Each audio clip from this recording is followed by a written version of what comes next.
Hi guys! Welcome back to my channel!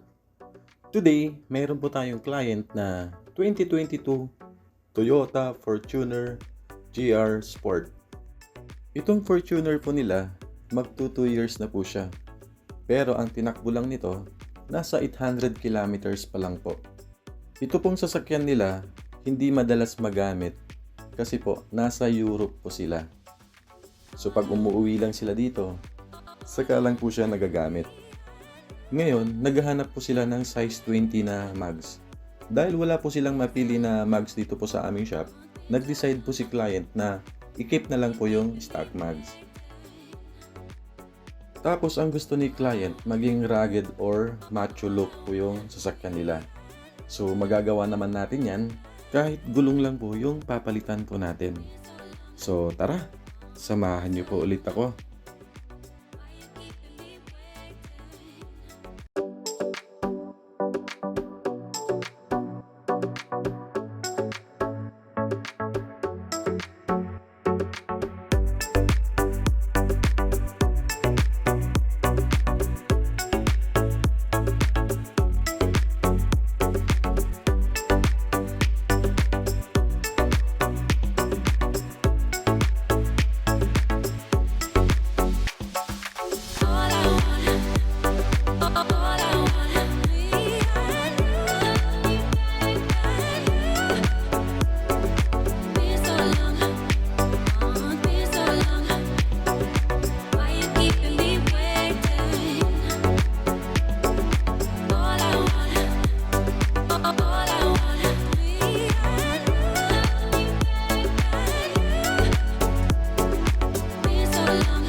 Ito po yung ikakabit nating gulong, itong BF Goodrich KO2. Ito po yung all-terrain. So pwede po siya sa highway at pwede rin po siyang pang off-road. Ang size na ikakabit po natin, itong 265/65 R18. Yung ganitong size, meron na rin siyang white letter. Tapos, meron na rin siyang 10-ply rating. Tapos, made in USA. Ang production date po nito, 2023. Yung size na ganito, magkakasya naman po siya sa stock na Fortuner. Basta po ang gagamitin, yung stock mags. So, ito po, itatapat po natin tong gulong dito po sa sasakyan po nila. So maganda yung kakalabasan nito kasi may nakabitan na kami na Hilux GR Sport na 2023. Parehas po kasi sila ng stock mags. Bagay po yung BF Goodrich KO2 dito po sa stock mags. Actually, ang gusto ni client, ma-maintain po yung pagka-sport ng Fortuner po nila. So nag-decide na lang si client na i-keep na lang yung stock mags. Tapos lalagyan na lang siya ng mas malaking gulong. So ito po, tinatanggal na po lahat ng mga gulong. Tapos mamaya, di-dismount na po natin.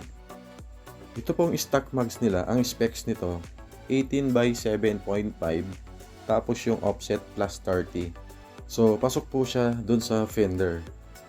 So, ito po, natanggal na po lahat ng mga gulong. Ngayon, di-dismount na po natin. Kailangan po maingat po tayo sa pagpe-press ng gulong para hindi po magasgas po yung stock mags. Ganon din po pag nagdi-dismount po tayo. Tapos pag nagma-mount din po ng gulong. Yung size ng stock na gulong nito, 265/60 R18. Ang overall outer diameter po niya, nasa 30.5 inches. Tapos yung ilalagay nating gulong na 265/65 R18, ang overall outer diameter naman niya, nasa 31.6 inches. So yung sasakyan po nila, tataas po siya ng 1.1 inches. So ito po, natanggal na po yung gulong. So ito na po yung stock mags niya. Maganda yung stock mags ng GR Sport. So ito po yung BF Goodrich KO2. Lalagyan po natin siya ng tire block para hindi po siya mahirap i-mount dun sa mags para maiwasan din magasgas. Ang price pala ng BF Goodrich KO2 na 26565R18 nasa 17,500 po ang isa. Actually po yung ganitong size, pwede rin po siya sa mga Fortuner. Yung Fortuner V, yung Q, tapos yung LTD. Basta po ang gagamitin yung stock mags. Pwede rin po sa mga Toyota Hilux po ito. Yung mga Hilux Conquest, Hilux GR Sport 2023 model pababa. Tapos yung Hilux G na 2024. Yung ganitong size na 26565R18 na BF Goodrich KO2, may mga kinabitan kami na mga Conquest na 2023, 2022 model na kahit stock mags po yung ginamit, meron siyang konting rubbing dun po sa dulo ng mudguard. Kaya nilalagyan po namin siya ng cable tie, kagaya ng mga 28560R18 na nilagay po namin sa mga Conquest. Bago po natin ikabit yung mga gulong, dito sa may bandang mudguard, hindi po sasayad yung gulong dyan, so hindi na kailangang itulak pa yung mudguard po dyan. So wala po tayong gagalawin dyan. Tapos, ganun din po dito sa may bandang bumper, hindi rin po sasayad yung gulong dyan. Kahit naglagay po tayo ng mas malaki pong gulong. Dito naman sa stock UCA, so hindi naman sasayad po dyan kasi naka 26565R18 lang po tayo. Pag ganitong size ang gulong na gusto nyo, tapos gusto nyo ng aftermarket na mags, ang ilalagay po nating specs yung 18 by 8.5, tapos yung offset plus 10 pataas. Pero take note hindi po siya lalabas din sa fender. Ngayon, kung gusto nyong lumabas sa fender, ang ilalagay po natin, for example, size 17, ang lapad po by 9, tapos yung mga offset plus 1. Ang tire size combination po natin dyan, 26565R17. Tapos kung 18 by 9 offset plus 1 plus 0, ang ilalagay po natin gulong 26560R18. Tapos sa size 20 by 9 offset plus 1, ang ilalagay po nating size ng gulong 26550R20. Wala pong mga sayad yan. So malapit nang matapos po yung installation, so hinihigpitan na lang po yung mga lug nuts gamit po yung torque wrench. Tapos ita-tire block na rin natin yung gulong nito. Actually yung ganitong size na 26565R18, napansin ko mas maliit po yung letter po niya kumpara dun sa mga BF Goodrich KO2 na naka 28560R18. Malalaki po yung letter po niya. So tapos na po yung installation. Ngayon, i-check natin siya kung sumasayad po yung gulong. So ito po, pag full turn, gaya po ng sabi ko kanina, hindi na po sasayad yung gulong po dyan.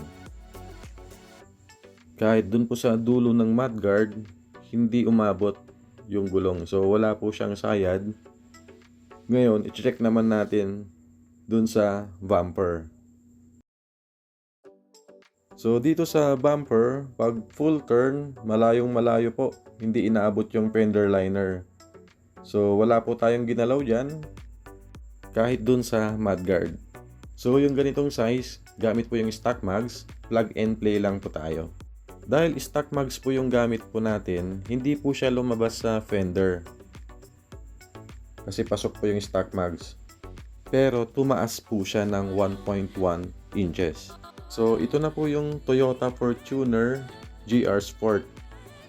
So, bagay na bagay po yung nilagay nating gulong dun po sa stock mags po niya. So, na-maintain po yung pagka-sport ng Fortuner po nila. Dahil nilagyan natin siya ng BF Goodrich KO2, medyo naging macho po siya. Yan po yung gusto ng client. Actually po, kahit pricey po yung ganitong gulong, sulit naman po kasi yung quality at yung looks ng BF Goodrich KO2. So pansin nyo, kahit mahal, marami pa rin pong bumibili. Kung mayroon kayong mga katanungan, mga inquiries, pwede nyo pong i-comment po dito sa baba or i-message po kami sa aming Facebook page, Arnich Tire Supply. So hanggang dito na lang po ang video na to. Kung nagustuhan mo ang video na to, please like and subscribe. Ride safe guys! Bye!